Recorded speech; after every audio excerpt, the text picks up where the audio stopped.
Hey, how's it going, guys? I'm Paradoxic, and welcome back to a new episode of Batwoman of Season 2. So this is episode 5. Last time, we had a very dramatic episode, very, very hard-hitting and dramatic and just kind of dark all round. We were re-exploring some trauma that had re-emerged from Ryan's past, from her kind of journey of going from group home to group home, and this was the candy lady, the lady that would lure kids into her van with candy and, in Ryan's case, comic books as well, only to kind of traumatize them with the horrifying concept of, jelly beans running out of a jar before passing them on to various kind of gangs, and in the present day, most notably the False Face Society. So she was a terrifying being, and she pretty much changed the way I think it's fair to say that most of us look at jelly beans now going forward. But yeah, we saw how Ryan kind of suffered under her captivity, and how she came so close to rescue when volunteers from Gotham actually came looking around, like asking him if she'd seen a missing child, but it was actually to do with Beth, who went missing with her fair skin and blue eyes and her red stone earrings and necklace and all that kind of stuff. So yeah, and especially her being a foster kid, she was kind of, reinforced with the kind of belief that, kids without families and kids who didn't really have those kinds of connections didn't really matter and stuff like that. So that was horrifying. But in the present day, Ryan actually managed to actually catch on to a case of a boy who went missing, and his brother actually reached out to her as Batwoman, and she made it her mission to make sure that no kid ever befalls that same fate ever again. So she actually worked to take down the Candy Lady, as well as actually rescuing the kid at the very end with the kind of cooperation of Jacob Kane too. So that was fun. We had Mary offering her some accommodation. She actually, I think Mary was actually the one who was actually keeping Kate's apartment warm for her and kind of keeping it occupied while she was gone and stuff. So she kind of offered Ryan the shared accommodation within that same kind of apartment. So that was fun. So now we get, Mary and Ryan going from cave mates to roommates. So that was cool. We had Angelique returned. Angelique, so we actually saw who Ryan's ex was, right? Ryan's ex was also like a girl who stayed in that similar group home, but she kind of, came in and out as she pleased, just kind of sneaking in through the window and sneaking out. And after picking up the hint that Ryan had been taken by the Candy Lady, she actually got herself kidnapped and then crafted like an escape plan for her and Ryan. So that was super cool. And we saw her in the present day too. She was actually raiding Ocean's apartment trying to look for something, but didn't find anything other than Sophie and Alice. So she just kind of left swiftly after that. But then at the end of the episode, we saw that after the text Ryan had sent her, they reunited, and Ryan told her about the Candy Lady being arrested, and they kind of I think it's safe to say they're on the way to kind of rekindling some kind of a relationship or friendship of some sort. So that should be fun to see progress in the future of this season. So yeah, I mean, this season as a whole is just going really, really well. It's actually it's picking up the paces. It's kind of it's very easily finding its feet, it seems, and Ryan as a character just seems really kind of remarkable. So it's really, really fun watching her become the new Batwoman and actually finding her feet in this universe and in this show. So that's cool. And I think even over time, Mary and Luke themselves have actually come to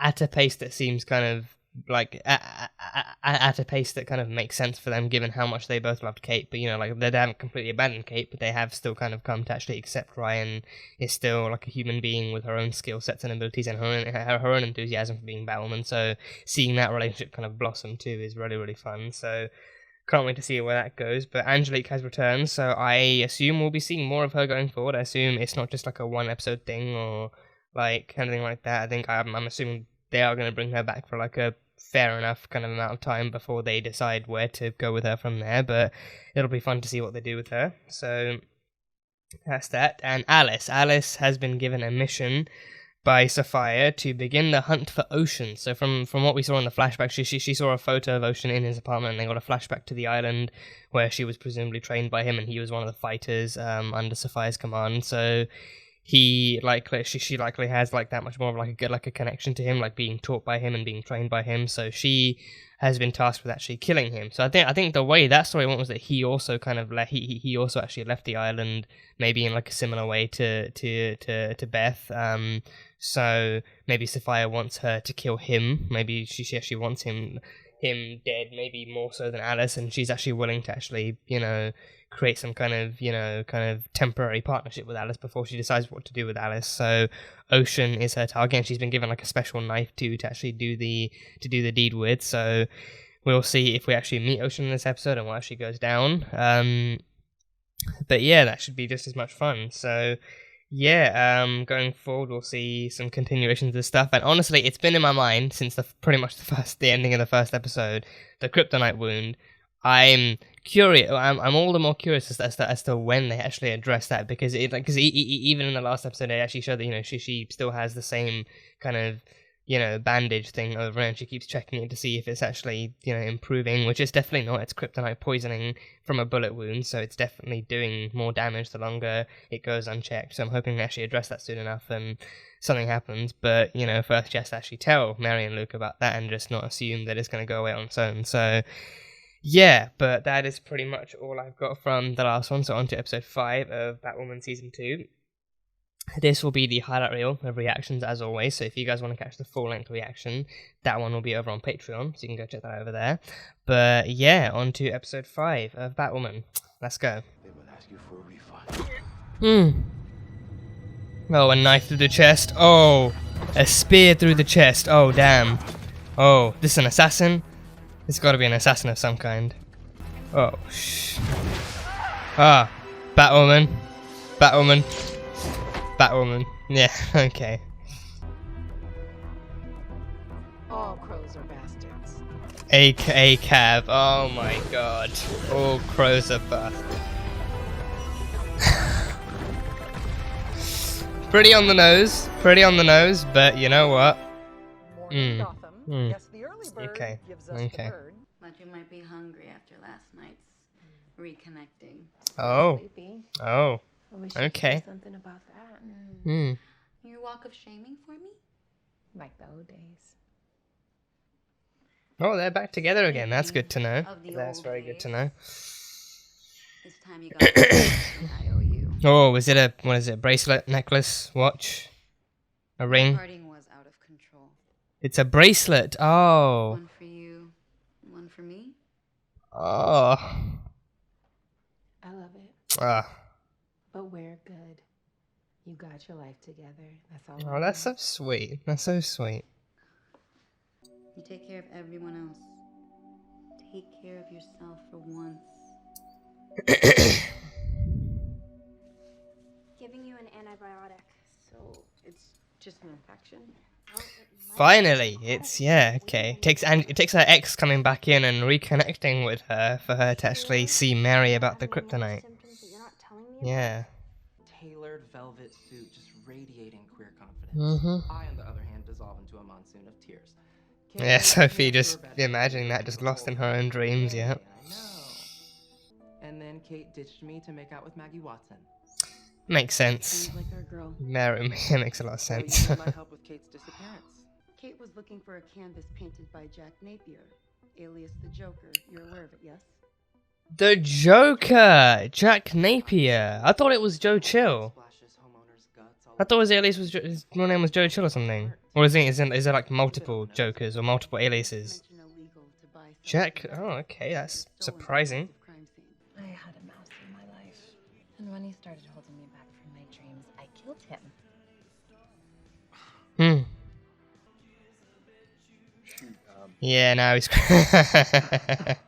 think it's now he's appropriately creeped out. Yeah, yeah. Don't flirt with what you can't handle, dude. Don't flirt with it. that. Whoa, isn't that him? Can I join? That's Ocean, isn't it? In case he decides to try it again. He looks like the same guy from the flashback. What? That has to be Ocean. By all means. Last time I came here to meet a Batwoman, the vibes were different. Please say this isn't a booty call. Look, I don't know where you Plus got this one's this taken, idea that so. all crows are bastards. Oh, damn. What's this? Spider-Man? Or Night Monkey? Who was that? Was that the same person who zip-tied down the line in the beginning? Oh, sitting on the ledge. Okay, you know what? Well, you know, it's at least big enough that it's actually a seat and not like a footstool. Yeah. So, Mhm. close horror stories. Okay. Okay, they're alright. They're fine. Ready to They're go, okay. or- They're good. Do you want to do yours first? I'm on the street, crying. No question what kind of night I'm having, and I pass these two crows. And one of them yells out, "You'd be cuter with a smile on your face." The crows killed my father. Wait, what? Really? It's not a story for today, but yeah, it's the worst thing that ever happened to me.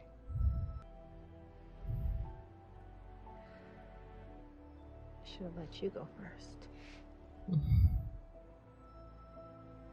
The many arms will kill whoever lays hands on that paint. The many arms. Oh, cyanide. Cyanide pill. Cyanide. Fucking shit. Too late. Yeah. I'm surprised he didn't use it until now.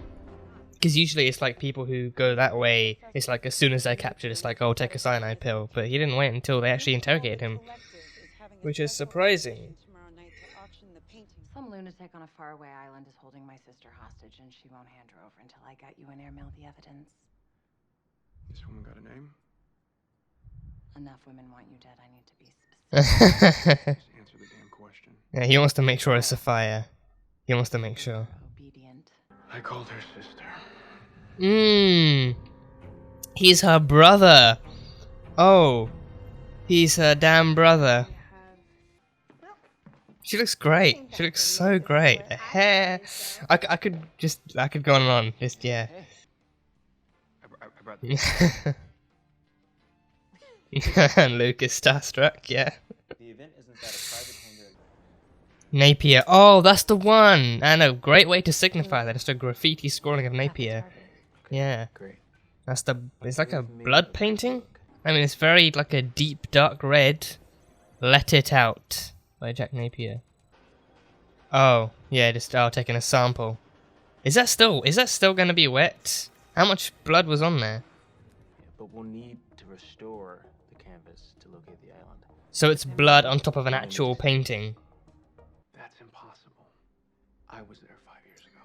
Yeah, guys, come on. You gotta be smarter than this. Come on. Flashbacks ahoy. You should be having flashbacks ahoy right now. I suppose you could. Who is this? Literally, who is this? Is this the DC Spider Monkey or something? God damn it, Ryan. Whoa, and they're there for the Jack Napier painting. Who's trying to steal the Jack Napier painting? You ever heard of wolf spider? Wolf Spider. Wolf Spider. Wow. Okay, Night Monkey was close. Night Monkey was close. Wolf Spider. Oh, jeez. They're good. Wow, okay. Oh, nice kick. Ugh. What are you doing? Whoa. Oof, oof. Oh, oh.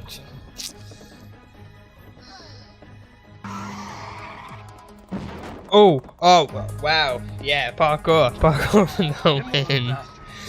Yeah. Wow, okay. Just flips for days. Flips for days beats taser bullets. Oof, oof.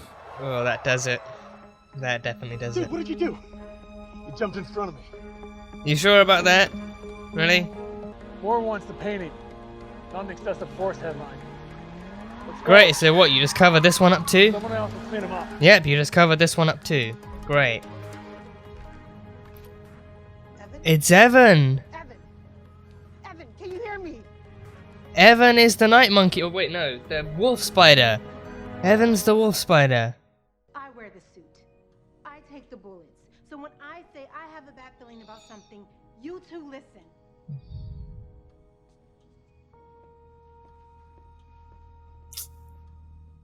Did Her Majesty? She makes a good argument. She does make a good argument. Would you just... I should remember you. The fact that we both have the same memories makes me think that Sophia did something to Get us A mind wipe. A mind wipe. Fire erased our memory. Okay. some of them. So that way she could take him down without any remorse, without any kind of, Tell me you ordered delivery and those aren't. like, without being held back, without any restraint. Oh, shite. Shite. The many arms. These are the many arms? Thought I had a better chance at grabbing it than the crows. Hey, don't beat yourself up about it. 'Cause it I turns mean, out you to be cut it out of the canvas in front of a room full of people. That was sure to turn a few heads at least. So the crows ended up with a decoy copy, and the original is still out there somewhere. Huh. Oh, yeah, that's bright green. Oh, that's a bright green. Yeah, that's getting bigger. That is spreading. Yeah, no, that is worrying. Go see Kara. Go cross over to this calls for a Supergirl crossover. Go see Kara. See what she can do about it. Maybe she can cauterize it like Clark did for Lois in Man of Steel.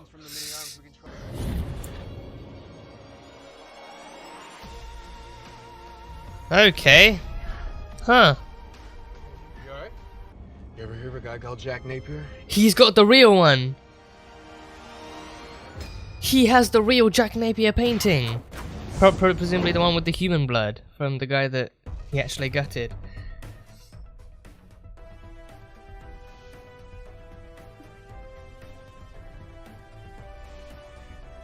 Okay, okay. Oh, goddamn. Okay, so another interesting episode tackling all sorts of story and drama. So yeah, Ryan and Angelique have reconnected. They have reconnected their love life and their personal life and all their other lives. So we find out the history there too. We find out the history there that it was actually Angelique's stash of drugs that Ryan was caught by the crows with. Angelique actually fell, badly deep into a drug addiction, and she had stolen it, but for the main goal was taking it away from her in the hopes of actually, kind of withdrawing her from the addiction, actually, helping her get things straight again. But then having them on her person in the first place was enough for the crows to actually arrest her. So Angelique, she holds no kind of personal burdens or grudges towards Angelique. Angelique is the woman she loves. She's willing to do anything to protect her and to, help save her from such a rough life. So Angelique herself, she still brought her like a cute little kind of, duo kind of bracelet. I think it looked like, I think one end looked like a key, and the other end, I don't know what it was. It was like three kind of holes in like a triangular kind of positions. I don't know if it was meant to be like a lock and key type of thing or what it was, but they both had keys on one end and it was like a bracelet thing, so that was cute. But yeah, they've reconnected and they reconnected definitely, so that was cool. So seeing Angelique back was a very, very cool addition, and I think just seeing someone more personal and someone more kind of, just in general, just seeing someone more personal to Ryan's past and to Ryan's history being back in her life and bringing some kind of shine to it again is really cool. So I'm curious to see how, because I think. Yeah, because again, like, one of the things we had last season was Kate kind of struggling to keep the whole Batwoman secret from Sophie. So I'm curious to see whether or not that's actually going to happen in this season. Like, if Angelique being back, like, like Ryan's undoubtedly, and especially with Kate and Regan as well. Kate and Regan in the last one, like, they had like an especially good connection, especially good kind of relationship while it lasted. So I'm curious to see whether that's going to happen in this one, where like whether or not they're going to be like on like a date or something, or just spending time at home, and then all of a sudden a crime's going to happen and Ryan's going to have to make a quick exit, and then Batwoman's going to show up at the crime scene and miraculously save the day. So I'm wondering if we're gonna. When it comes to like love lives and relationships in superhero stories, it's that kind of. It's that kind of inevitable thing, like, something happens, then one person gets pulled away from the date night, and then, like a superhero shows up somewhere else and miraculously saves the day. So it's gonna happen, but I'm wondering how much it's gonna actually affect their love life if Ryan is constantly getting pulled away, and also whether or not Angelique's gonna be able to actually clock that it is actually Ryan who's the new Batwoman as well, like, especially considering that they both bonded as kids over the kind of superhero stuff that they were into, and now growing up they're now kind of the heroes in each other's lives and stuff like that. So I guess we'll see, but it was cool to see Angelique back, and also Angelique being the one who actually convinces Ryan to finally get that kryptonite poisoning thing checked out. So I think that was cool. That was cool too. Like, you know, like Angelique being the one who now wants to actually help Ryan and to actually be like a better light in Ryan's life too, encouraging her to get that stuff checked out. And then yeah, like I don't know what Mary gave her, but I think she gave her something like antibiotics or something. I don't know if earthly human antibiotics would help like an otherworldly kind of infection, but it hopefully it did something, but clearly not enough throughout this episode, as we saw that, you know, she even tried to do like a cool swing on the chain, but then it applied too much pressure to one side, and then that just, you know, applied pressure to the wound, and then it didn't really work, and everything. She just landed flat on her ass and everything, so didn't work too much. And even by the end of the episode, we saw as she took the actual the band-aid off, it was growing. So again, I'm calling it right now, right? This definitely calls for like a Supergirl crossover of some kind. Like, she just goes over, maybe it connects to season 6. But, you know, she goes to Kara, asks her if there's anything she can do, because I think Kara, being Kryptonian, obviously she would know what to do with this kind of thing. She would know what to do with a kryptonite, like with like a kryptonite infection. And I think it shouldn't. I mean, being near Ryan shouldn't really harm her, since it's inside Ryan, so she doesn't need to, you know, interact with her in like any kind of close proximity to actually be affected by it. She might be affected by other things, but definitely not the kryptonite. But yeah, no, again, it just, I'm kidding when I say that. I mean, I would love for them to cross over with this Batwoman. That would be a really cool thing to see, but I mean, I think they might probably need something bigger than Ryan having a kryptonite infection in the first place to actually call for that. But again, it's just, I think I can definitely, it looks like the bullet is still in there, because I don't think the bullet actually came out at the other end either. I really don't think it went straight through, because for one thing, it would have been actually maybe just held back even slightly by the batsuit, but then it still managed to penetrate the batsuit and get into skin. But then the bullet still, I think the bullet likely still would have been slowed down enough for it to still stay in there, and it was a kryptonite bullet too, so that's just like, the longer it's in there, the more that's kind of facilitating the spread of the kryptonite infection. So it's just the longer you leave it unchecked, the more it's going to spread, and the more it's going to eventually end up killing you and stuff. So yeah, get it checked out and save your life and continue being Batwoman. You can't continue being Batwoman if you leave a kryptonite bullet in your flesh unchecked. That is not a good sign. So yeah.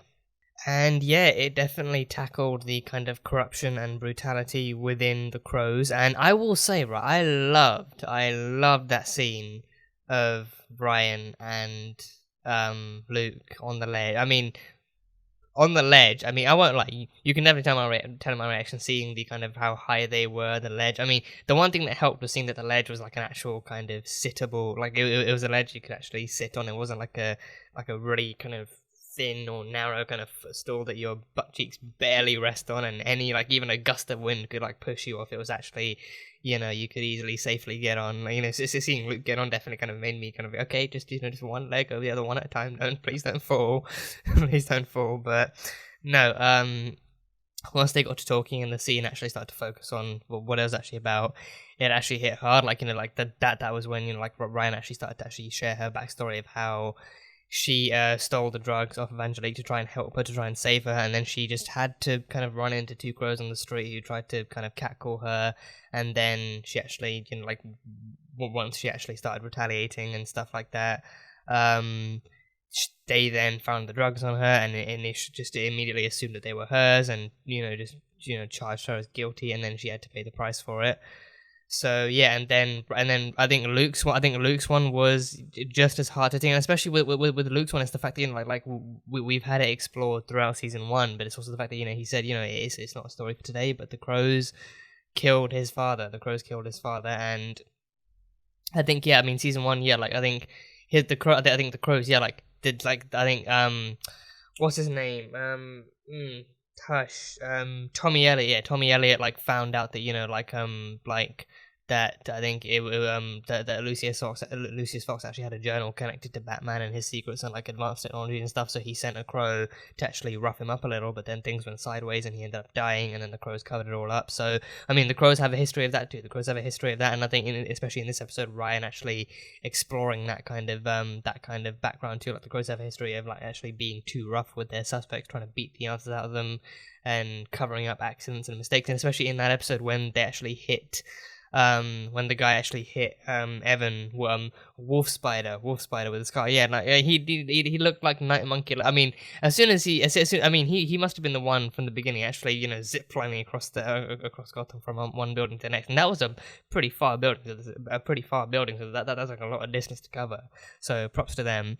But yeah, no, he actually he was the Wolf Spider, and yeah, I mean, he had like a whole Batman and Spider-Man kind of kind of thing to him, like the agility, him just dodging batarangs and bullets, and immediately getting up from a fall and dodging bullets, and even when they were firing the taser out of the car, he still managed to actually do a backflip around that. So he's very agile. And he can dodge almost anything, and he can also kind of pretty much outrun / keep up with an actual like a moving vehicle. So that's he's got nimble legs and speedy legs. So yeah, Wolf Spider is his kind of vigilante alias, and he was I don't know if he was suited up as Wolf Spider exclusively for this, or if he was actually still kind of known for like cat burglary or like art thievery or whatever, but either way, he was kind of willing to work with the crows and actually willing to actually try and, mostly he was willing to actually help Kate in any way he could. He gave, he gave Jacob and Sophie the information they needed, but for the most part, he was actually willing to actually find Kate in his own way, because Kate helped him in a time when he really needed it and stuff, and helped him kind of forge his own identity very, very early on. So that was cool. But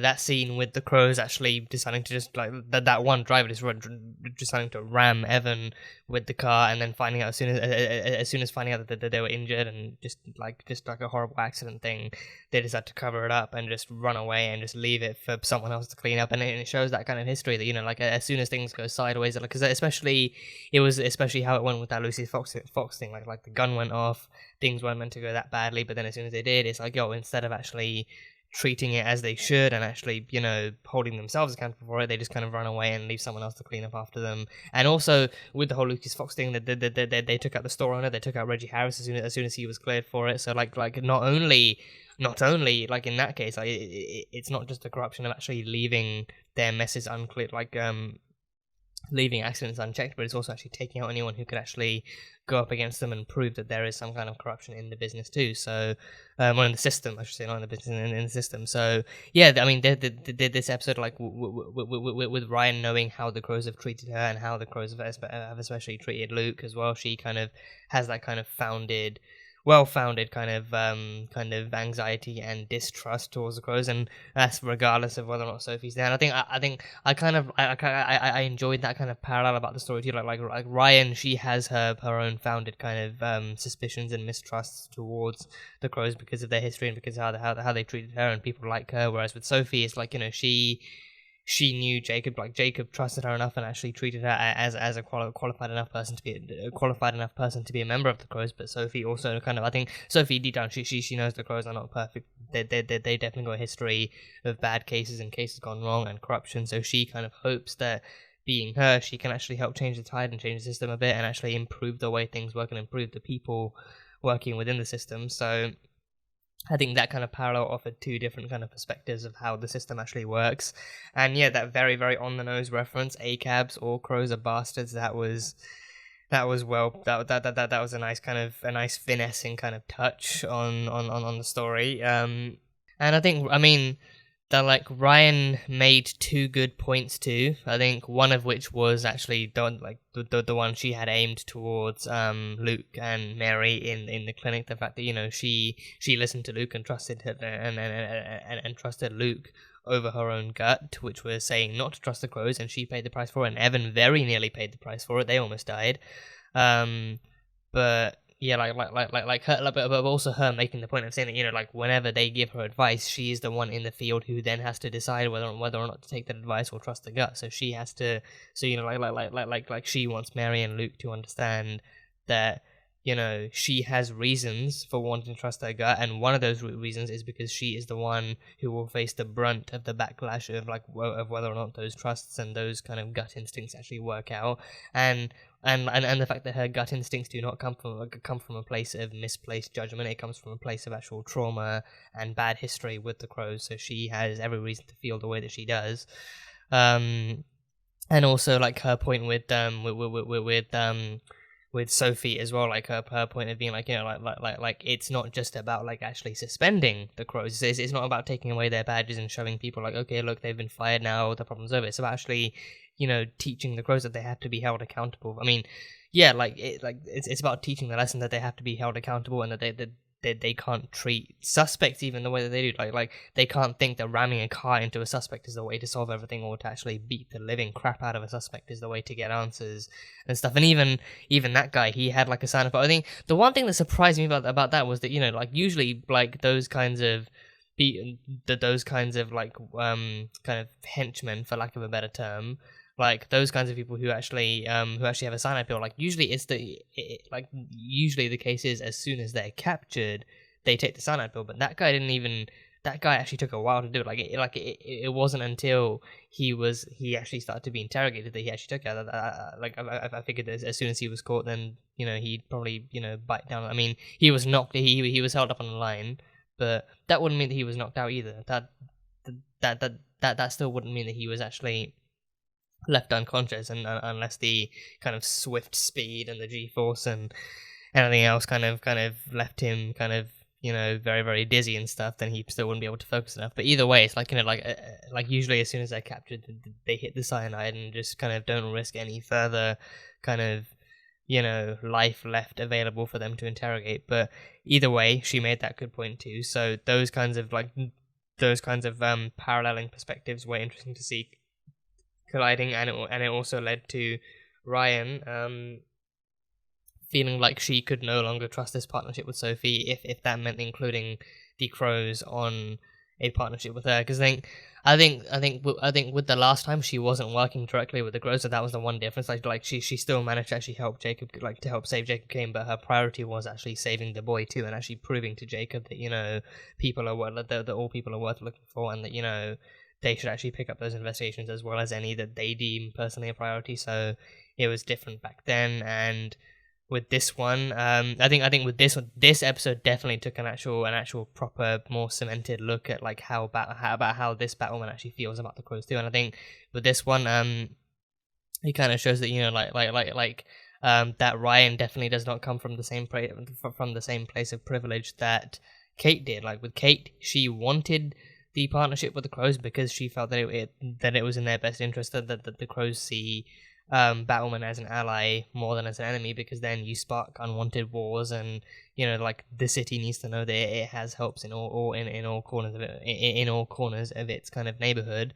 But with Ryan, it's like, you know, she has history that she can't let go of. She has, you know, well-founded fears and distrust and distrust that she can't let go of. So it makes a lot more sense with Ryan, like why she is the way she is. So I'm glad they explored that. But yeah, I think overall I'm just curious to see how this kind of now there is no official partnership. There is no official partnership now going forward. But I'm still kind of curious to see how this kind of coexistence within Gotham is going to go with Batwoman and the Crows. Because I think Batwoman, yeah, I think definitely she's just going to she's just going to keep on proving that she's not their enemy. But she's also not going to willingly work with them unless the situation offers literally no other choice. And maybe I think going forward, Mary and Luke, they will definitely try and understand where she's coming from. But I think they might also still kind of going forward advocate for more diplomacy and more kind of civility than anything, which, you know, isn't the ideal way to kind of treat Ryan's kind of like history and like her kind of feelings on the matter. But at the same time, I think it's going to be like, you know, like I think Luke especially might try and advocate for civility and be like, like, we can't change the past, but moving forward we can show people a better way. And he might also kind of use his own trauma for that too. I mean, again, like, it would have to be written well. It would have to be written really, really well and actually kind of, make a lot of sense. But yeah, I think they'd probably try and push for Ryan and for Luke and Mary to try and advocate for more civility and diplomacy without forcing them too much to be the middleman, like without forcing them too much to remain neutral. Like, they'd obviously kind of side with Ryan because they would want Batwoman to actually come out of the living end of this and to come out of the good side of this. But they'd still, I think the way they might go is actually pushing for them to be, more civil and more kind of neutral for this without forcing them to be, too far down the middle, like, oh, we support you, but we also support them too. Like they'd be like, like go with the option that actually helps you save people at the end of the day and shows people that you are the hero and that you're here to help. Like, like be that more than some kind of like right hand for the Crows or something like that. So yeah, I guess we'll have to see how it goes. So yeah, Jack Napier. I didn't know this. Jack Napier is an alias, or at least the Joker is another alias for Jack Napier. So yeah, I think I read a while ago that Joe Chill was one of the names of the Jokers, and I think to my knowledge, I think there might be multiple Jokers, but I think the most prominent, because I saw a screenshot of a comic panel where Batman asked this kind of all-knowing entity who the Joker was and then who killed his parents, and I think the answer to who killed his parents was Joe Chill, but then the answer to who the Joker was apparently never revealed, and they didn't reveal the name, but they just revealed Batman's reaction which was, oh no, it can't be, that's impossible. So it was obviously someone that he genuinely couldn't believe, and someone like so shocking. But Jack Napier is one of the people whose aliases are the Joker, and I think even in comic canon there are multiple Jokers, and I think there's even like an alternate universe where Bruce dies instead, and Thomas becomes the Batman, and Martha becomes the Joker. So yeah, I don't think this is one of those cases. Like, this is definitely like a multiverse, like a universe where Bruce is gone and Batwoman joins Batwoman comes on stage. But in this case, Jack Napier is the Joker that they're using, so that's cool. And he created a blood painting, which, did it actually have a name? I don't know if it actually had a name, but I think it was Coriana. Coriana was the original painting. Like, the original painting was a map to Coriana, where it was showing a map to Coriana, and then the real painting had Jack Napier gutting a dude and then spraying his blood all over the painting. But then the one that we had in this one, I think, yeah, the decoy painting was the one in the actual kind of collective gallery that Ryan scanned. That one was pig's blood, but the real one actually had human blood, and the real one is the one that Ocean has. Ocean has that one in like a white cylinder. So how he got it, we don't know. How he got it, definitely raises some questions, and I think maybe because I think maybe he was tasked with retrieving it, maybe.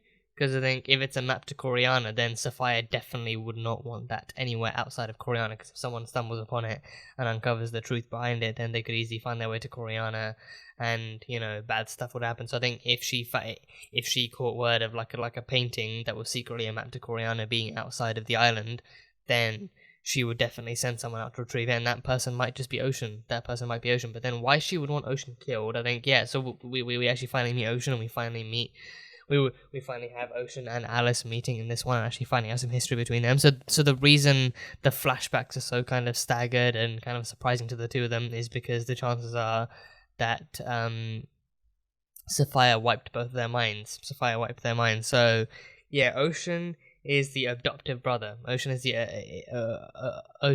adoptive brother of Sophia, and he is, yeah. I mean, I don't know if Sophia wiping their minds had any relation to Ocean having left the island, or Alice having left the island, or both. But I think in the moment, and I think even now, I definitely feel like it would have connected to her sending Alice out on that kind of assassin mission of her having to kill Ocean. Like, if they knew each other, and if Alice had known who Ocean was from the get-go, then it definitely would have actually hindered her ability to complete this mission, and especially from the flashback we saw of them two making out on the island, it definitely shows that they had like a history, they had a connection, they had like a potentially like a romance.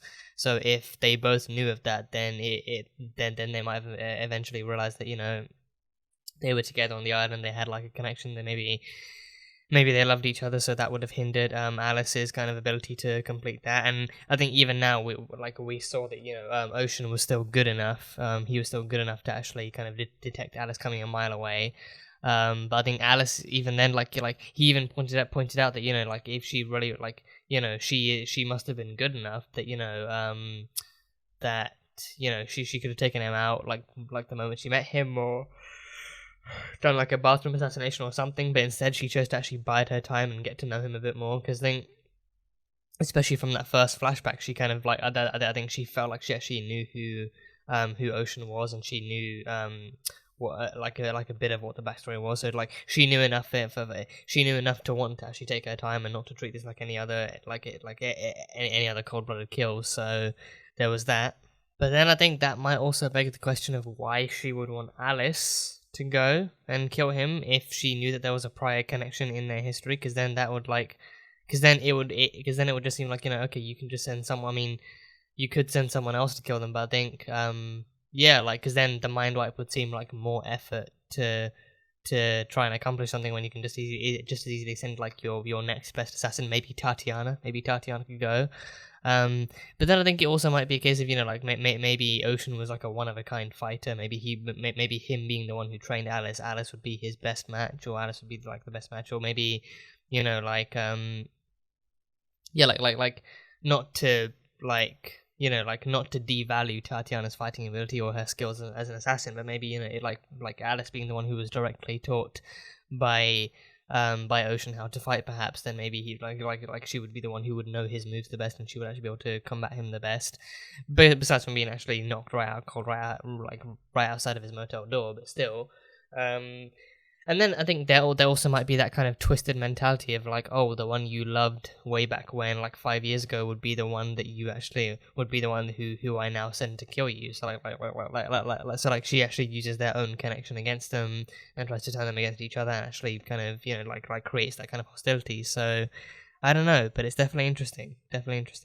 So yeah, that is what I have from this episode. It was a fun one. I think as these episodes go by, it is definitely getting better and more enjoyable by the second, and then definitely tackling more and more subjects and topics that are very, very important in today's day and age, and very much visible. So it's good to see that kind of reflection in the story, and seeing how these characters, be they fictional, and the stories, be they fictional, how they kind of how well they reflect and tackle these kind of dramas and stuff. So it's good to see that much. So I'm looking forward to seeing how this series kind of progresses. So yeah, that is it for this one. So that was Batwoman Season 2, Episode 5. So thank you guys, as always, so much for being here and for watching this video. If you guys enjoyed it, then salt and burn that like button. Comment on what you thought of the episode and what you think is coming up next time on Batwoman. Once again, the full-length reaction will be over on Patreon, so you can go check that over there. And yeah, that is it. So I will see you guys next time.